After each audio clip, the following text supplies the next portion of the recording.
สบายดีมาพบกับสาวน้ำหวานให้สุขดีซะแนวเส้นเก่าเส้นเคยเนาะทุกคนเนาะวันนี้สาวน้ำหวานก็ได้มาอยู่เพื่อนอยู่กันคือเก่าเนาะทุกคนวันนี้ก็มีโอกาส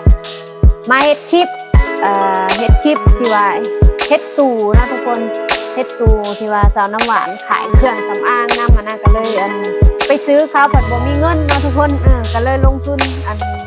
ไปสร้างต้นเพิ่นเฮ็ดให้เนาะทุกคนเฮ็ดตู่ไว้ใส่เครื่องสำอางเนาะทุกคนเนาะก็บ่ใหญ่ดอกเฮ็ดแบบพอดีว่างเนาะทุกคนเนาะก็ที่ว่าซื้อแก้วก็บ่มีเงินซื้อเนาะทุกคนก็เลยลงทุนไปซื้อแผ่นที่ซ้ำมาวางใส่ถึงแม้มันจะจริงๆก็อยากได้ให้มันใสๆอะไรนะทุกคนแต่ว่าเฮาบ่มีเงินเฮาก็ใช้ต้นทุนน้อยเอาเนาะทุกคนเฮ็ดไปก่อนเนาะ ก็เดี๋ยวสาวน้ำหวานสิพาไปเบิ่งไปชมบรรยากาศเนาะทุกคนว่าก็เฮ็ดบ่เป็นดอกให้สร้างต้นเพิ่นเฮ็ดก็เวลาเพิ่นใช้อิหยังก็หยิบจับซอยเพิ่นเนาะทุกคนเนาะมันเป็นมือว่าซั่นไปเนาะทุกคนเนาะเดี๋ยวสาวน้ำหวานสิพาทุกคนไปเบิ่งไปชมนำกันเนาะทุกคนไปเบิ่งวิธีการของสร้างต้นเพิ่นเฮ็ดตู่เนาะทุกคนเนาะก็ขอบใจที่ว่า FC อยู่ต่างประเทศหรือว่าประเทศไทยประเทศลาวเนาะทุกคนที่ว่าติดตามสาวน้ำหวานเนาะก็ต้องขอบอกขอบใจหลายๆเด้อก็ฝากทุกคนกดไลค์กดแชร์เพื่อเป็นกำลังใจให้สาวน้ำหวานเด้อทำไปเบิ่งกันเลยนะทุกคนเนาะ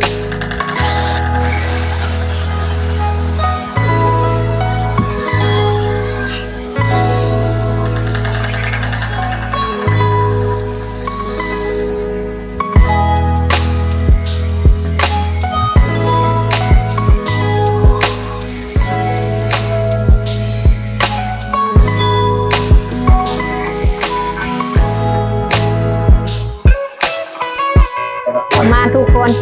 มาเบิ่งวิธีการของสร้างต้นเพิ่นเฮ็ดเนาะทุกคนเพิ่นตกแต่งให้เนาะ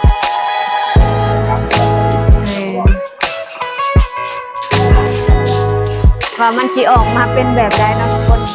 สาวน้ำหวานว่ามันอยากคือตู้เย็นเนาะทุกคน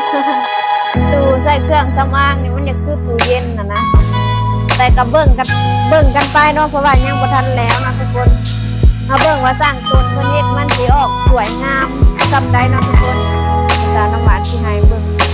มื้อนี้ก็มาเบิ่งโครงสร้างก่อนเนาะทุกคนเพราะว่าคือสิบ่แล้วง่ายเนาะทุกคนก็สิเอาแผ่นวิดซ้ำนี่แหละเนาะทุกคนไปตัดแล้วก็สิวางใส่ตามชั้นอันนี้ถ้าใส่แก้วนี้มันสิงามเนาะทุกคนถ้าใส่แก้วแล้วมันสิใสนะใส่แก้วด้านนี้แล้วก็ด้านนี้ถ้ามีเงินเนาะทุกคนแต่เฮาบ่มีเงินงบน้อยเฮาก็ใส่แผ่นอันนี้ไปก่อนจะสิออกมาแบบใดเนาะทุกคน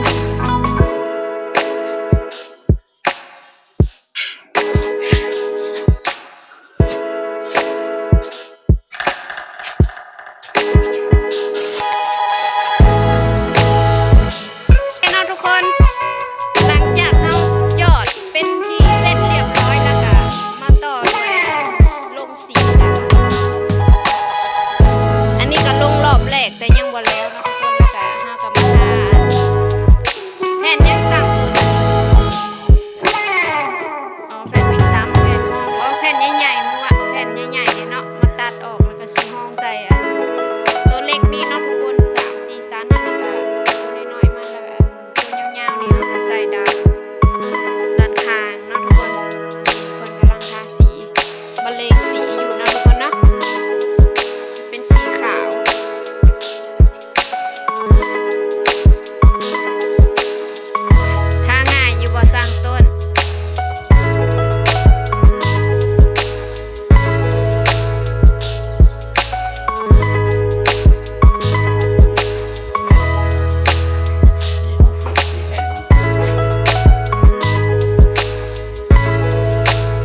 ก็เลย